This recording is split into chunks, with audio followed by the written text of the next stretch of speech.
Kaya pala ganito ang naging resulta ng kapalaran ko. Kasi alam ng Diyos na kaya ko. Sa edad kong to, napagod na akong magmadali. Kaya lahat ng ginagawa ko ngayon, ini-enjoy ko na lang.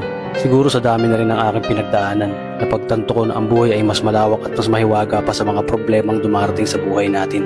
Tumatanda na tayo, baka sa kakahabol natin sa masagana at maayos na buhay, ay hindi na natin nai-enjoy ang buhay. Baka nabubuhay na lang tayo dahil nape-pressure tayo sa sasabihin ng ibang tao. Marami na rin akong mga naging maling desisyon sa buhay, pero lahat yun nagsilbing aral sa akin at natuto ako sa mga pagkakamali ko. May mga taong sobra nating mamahalin at bibigyan ng halaga, pero ibabalik lang sa atin ay kabiguan at matinding trauma. Kaya wag nating lilingunin ng mga taong tulad nila dahil mas payapa kapag hindi ka na interesadong malaman pa kung ano pang balita sa kanila. At wag mong idepende ang sarili mo sa kahit kanino. Tandaan mo, kahit sarili mong anino, iiwan ka din nito kapag madilim na ang paligid mo. Kailangan natin matutunan na huwag ikumpara ang sarili natin sa iba dahil hindi natin laban ang laban nila. Karera mo to, di nila karera. Dahil ang buhay ay hindi naman nasusukat sa kung sino ang mayaman, kundi kung sino ang payapa.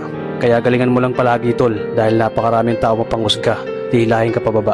At lagi mo tong tatandaan na makakatanggap ka lang ng papuri mula sa kanila kapag patay ka na.